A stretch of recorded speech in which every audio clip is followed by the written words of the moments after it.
Hi, this is Lee Langdon. Today on the podcast, I visit with 3 of our young adults in our launch class here at Memorial Road in our young adults ministry. We talk about 2025. We reflect a bit on how we've grown. We talk about things that surprised us. We even have a little bit of conversation about the enneagram, if that interests you. And then we talk about 2026. What are we looking forward to?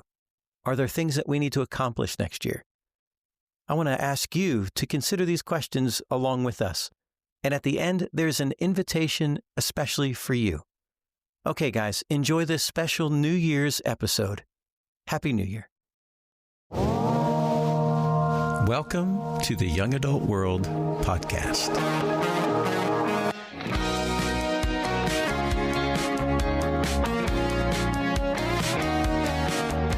Welcome to the Young Adult World podcast. So glad that you guys are with us listening. And we have 3 members of the launch class, of our Sunday morning launch class here with us.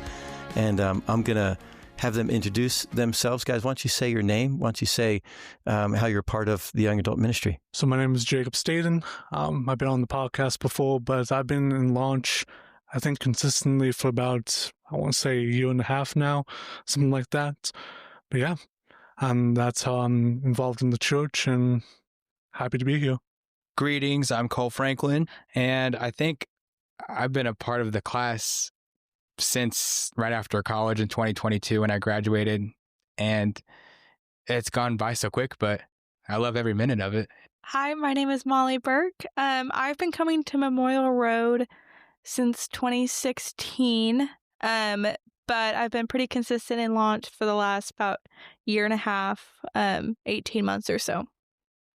Awesome. Well, guys, I'm so glad you're with us for the podcast today. Let's jump into some questions about this last year and about next year. What's something you learned about yourself this year that surprised you?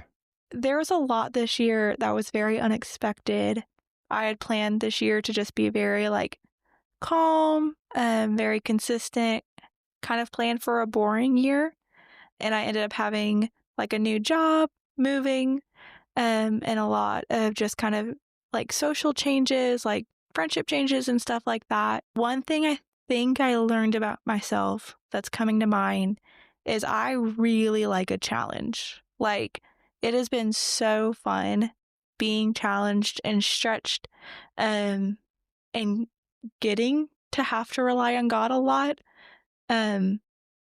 has just been fun. It's been really hard, but I've felt more alive and engaged than I think I had been in years where I was just trying to keep my head down and do what was easier. Yeah. Was there a specific challenge that made you realize this year that you faced? Honestly, my new job. And so I now work, I work at Oklahoma Christian with freshmen. And with that job comes learning a lot of new things that I just had not known about, like how universities work, even though I had worked there. And getting to have to come up with a bunch of ideas and ins and outs of things, really kind of conquer mountains, the mountain of getting students to stay in school and teach them about God and help them learn about themselves and do all that on a budget has been, I think, one of the bigger challenges. But I've loved every moment. I haven't felt tired or burnt out from those hard parts, those mountains that feel like I have to climb. Cole, what do you think? What's something you've learned about yourself or surprised you this year? I learned how to overcome challenges or just obstacles in life this year. This year has gone not as planned in a lot of ways. And a lot of people questions a lot of things I did this year, and really just showing up for people when they need it, or just, I don't know, I learned you'll show up for the people that you love. And I've really been blessed with a lot of friends and just being there and helping them in ways that I can. I don't know, I learned a lot about how to overcome challenges as well, like Molly, honestly, just to rely on my faith more. Because I think in my whole life, my faith kind of belonged to a church and the people within the church. And this year I've kind of either started it or really just delve into the fact that like I'm in a relationship with God. Like it's a two-way street. You dedicate time to a relationship. So that has really kind of helped me think more seriously about my faith. There's something about young adulthood that does that, doesn't it? Like the lights start coming on when you get into your 20s and you're on your own and you're making decisions on your own. You're faced with new questions about God and about faith. Glad to hear that. Jacob, how about you? Jacob Staton, everyone. The call for ministry has been insanely like growing ever since, I want to say, like a few months ago. And I'm trying to figure out like where God is wanting me to facilitate that ministry, well, that's in person, like in a church or within this church or both. And I've been craving a change for a while now. For the last 5 years, I've been in Oklahoma after graduating college. It feels like something big needs to happen, right? And I think youth ministry may be the next step. And the only problem is that I have something good here. And it's hard for me to let go of that because to start completely all over again, that's scary. But I think ministry is something that is going to have to be that next step. Man, I'm so glad God is calling you into ministry. And I know that's something that you've been feeling for a long time, for a while anyway, but yeah, that will require possibly a move. I think for me this year, I have learned, I've actually had to come to admit something, and that was, I don't think I'm a 7 on the enneagram like I thought I was for years. I think I'm a 3 acting like a 7 because I was a youth minister for so long. And I love 7s. I thought, man, I thought it was a 7. I don't think I am anymore. I think I'm a 3, which part of that is like acting like the others. So anyway, I had to admit that this year. I really think I'm a 3, and I realized that I really like a goal to live for. Are you guys familiar with the Enneagram? What are you guys? Do you know? Yeah, so for the longest time, I thought I was a 2, and which is the helper. But I think a lot of people think I think a 12 is the peacemaker. Am I right? Does anyone know? 9? Yeah, 9. 9, thank you. When I tell you I've taken this test multiple times, always a 7, loud and proud. Yeah, I could see that, Cole. I thought I was a 9. I'd always thought I was a 9. And then during grad school, like doing a kind of intense therapy, one of my classmates was like practicing on me. I realized I was a 1 on the Enneagram, pretending to be a 9 because I thought 9s were better. Like you and a 7, like you wanted to be like what you admired. And I admired the quietness of the 9. But once I accepted that I was a 1, I realized I like had so much more energy in a way because I felt more comfortable being the perfectionist that I am. What moment from this year would you want to relive? Me and a few friends took a trip to South Padre Island, Texas. Whew, what a time was had there. We had some really good food, but we also had some good conversations that like I thought I knew, or I may have just assumed about some of my best friends that I went on that trip with. Like when it came down to it, I thought wrong. And I'm like, oh, wow, okay. Just hit with a few surprises. But I think just the quality time we had was just on point. Like we played so many games, and through the games we shared laughs. We also shared some tears. Such a fun time. Yeah. And I'm hoping to do another road trip with them. How about you, Jacob? What do you think? Is there something this last year that you would like to relive? So I went hunting for the first time in my life. I don't know if you guys may know Hunter Gooden, but yeah, it was an interesting experience. But yeah, I think just to relive that moment of just being in nature and just accepting just that peace and just peace and harmony. The experience that comes to mind consistently is the young adults float trip back in July. Little plug for next year. Watch the Instagram. But I just had such a delightful time. It was a smaller group of us than we had originally scheduled because we had to change the date. But kind of like Jacob said, I just love being in nature, and we just played in the water Like, we literally just splashed around and threw like grapes at each other. It was just a lot of fun, kind of an unexpected little journey. But I also, it's not a specific moment, but every night of my small group, I just don't want to leave because it's just so lovely. Oh, And like, I was trying to like kind of peg it down to one particular, but it's just been such a refreshing Monday night. Like, I usually am dragging my feet to get there because I'm tired or like whatever, but it's just been this biggest blessing this year. in answer to the question, for myself, Amy and I went to Florida this summer. We spent 3 or 4 days down there, and man, it was so nice. We had such a good time. Her aunt and uncle were there. They actually had the condo, and we joined them. But every morning we get up and watch the sunrise, or at least be out there while the sun was going up, but it was hidden behind buildings. Anyway, and we just loved being down there.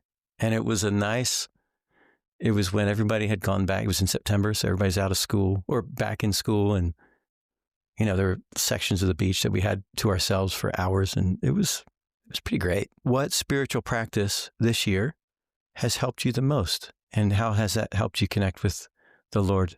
What would you guys say? Jacob, you've got the mic. What would you say? So I think for me, it would be two things, service and being thankful. I've been blessed to have more opportunities this year to serve, whether that's editing the podcast or, helping with the kids ministry or with the men's ministry, working in different areas. But to be able to have an opportunity to let go of my busyness and to say, let's take care of someone else. Like that's was a huge impact on my spiritual life, as well as being thankful.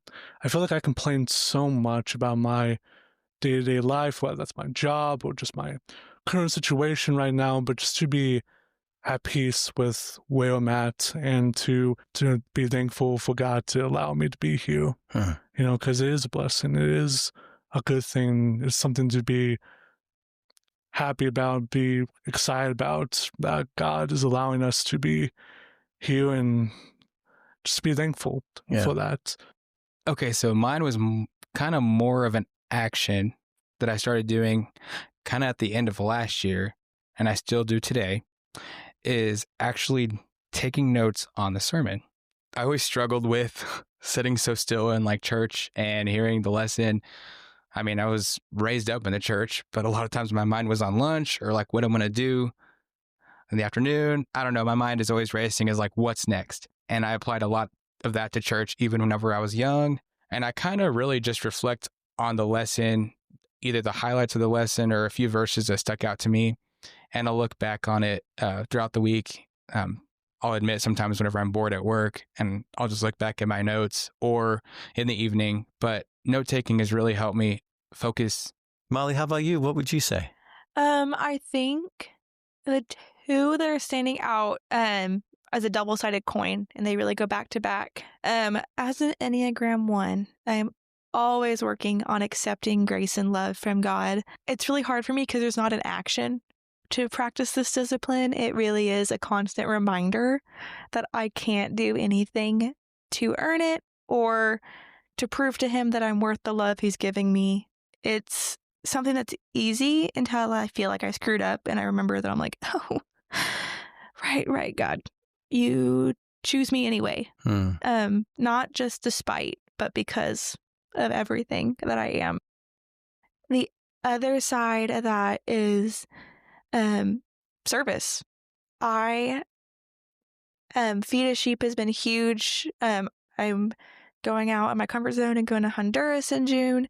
Like, just trying to make rhythms in my life that are fully and completely like about others.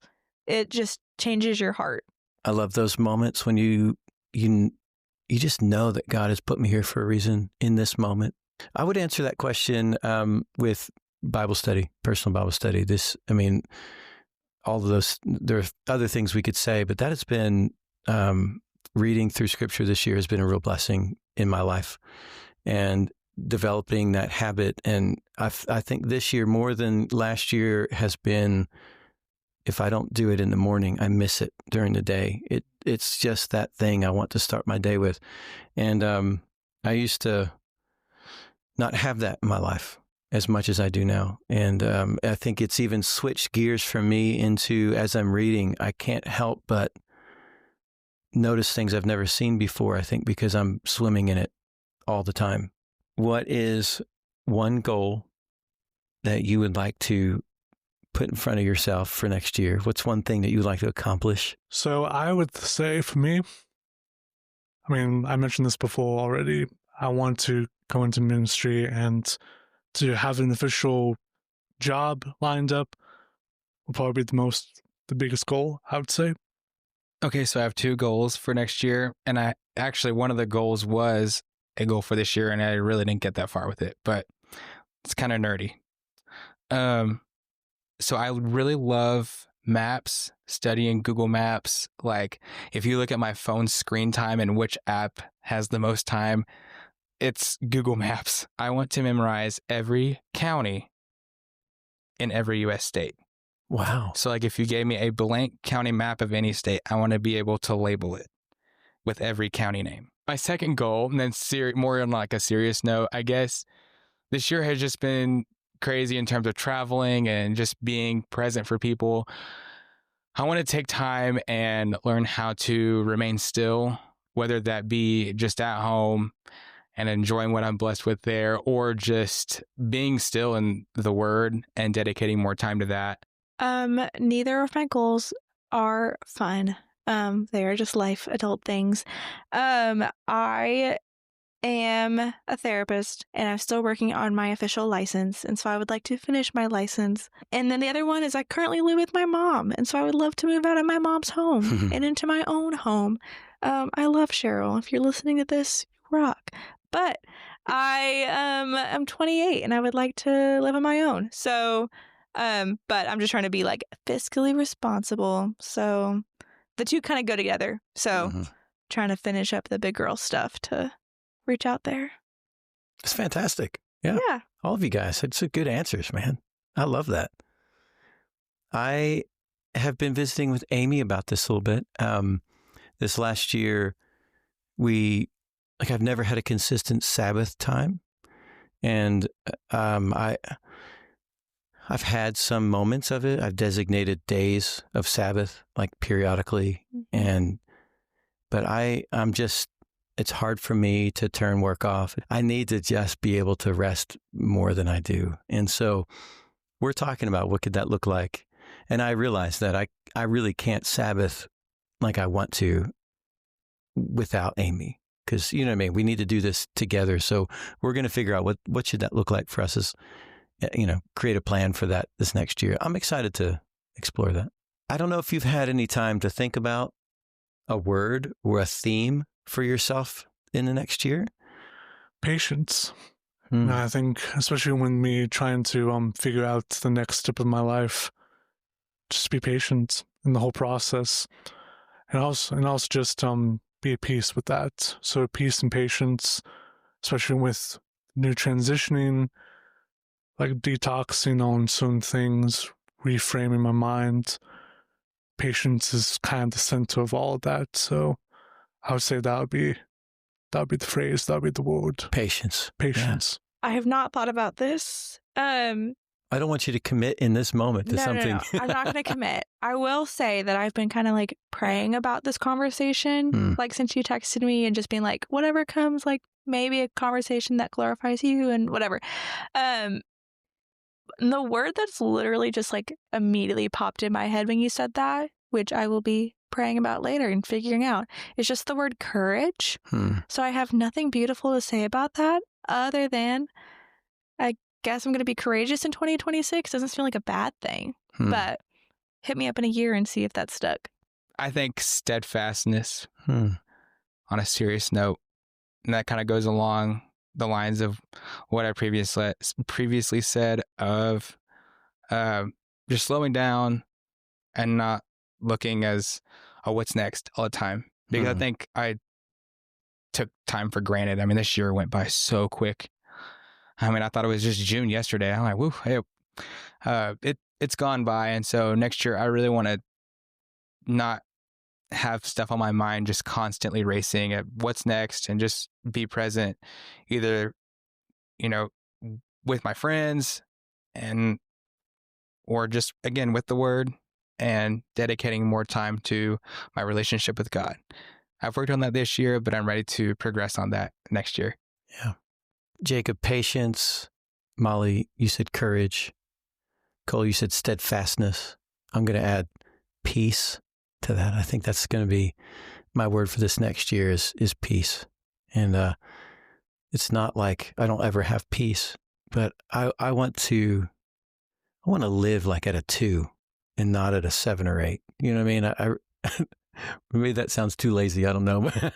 2 sounds lazy next to, but that sort of 3, Langdon, shut up. Okay. So I really would like to just feel like I'm at peace and my mind is at rest. Yeah. I need more of that. Well, guys, this has been great. I really appreciate you guys being on the podcast and talking about last year and looking ahead to next year.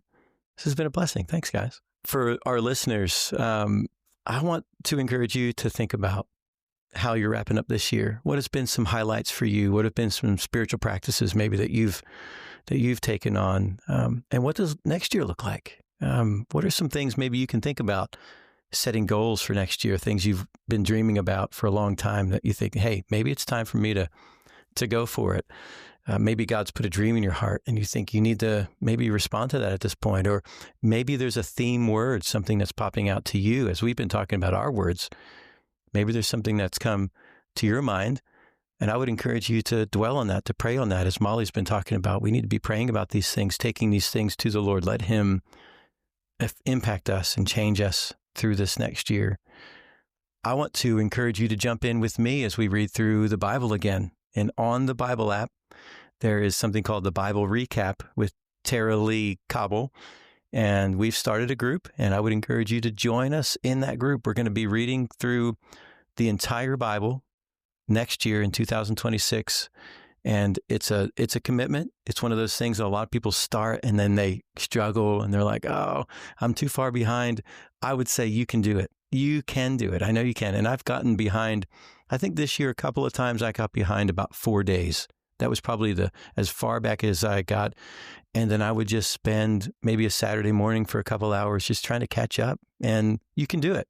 I mean, it's not bad to, it's better to do that than to not ever try or to wrestle with it. So come join in. And I would also say, specifically in that practice, even if you fall off and you think, all right, I'm just going to jump back in where we are, that's okay. Like, I think the practice is there's a group that's going that you can stay up with. And even if you have to fall out for a little while and you come back, the group's still going. So come join us in that. There's a link in the bio of our Instagram on Young Adult World Podcast. You can look at that link, follow it, jump into the group. Also, there's probably some of you out there that are listening that have fallen off in even church attendance, or you haven't been jumping into young adult activities. And this is not a guilt thing. It is, we love you and we want you to be a part of it. And we want you to be back with us and part of the family. So I just want to encourage you to consider, what does it look like for you to jump back into the community of God here at Memorial Road, specifically to our young adults, because we love you and we really want you with us. There's always room for you. And when you're not here, you think maybe we don't miss you, but we do. And so anyway, come back, be a part of things, jump back in. What does it mean for you to walk in community this year with God's people? Because we want you. And guys, I'm so glad. Again, thanks for being here. Hey, thanks for joining us today. I hope this conversation was meaningful to you. Come find us on Instagram. Our profile is Young Adult World Podcast. Tell us what you connected with during our podcast today. This podcast is part of the Young Adult Ministry at the Memorial Road Church of Christ in Edmond, Oklahoma. Come join us sometime. There's plenty of room for everyone. If you want to reach out to us, don't hesitate to email us at youngadultworldpodcast@gmail.com. And we are so grateful for Jacob Staton. Jacob is a young adult who edits this podcast for us and keeps this thing going. So thanks, Jacob. Okay, guys, see you next time for another Young Adult World conversation.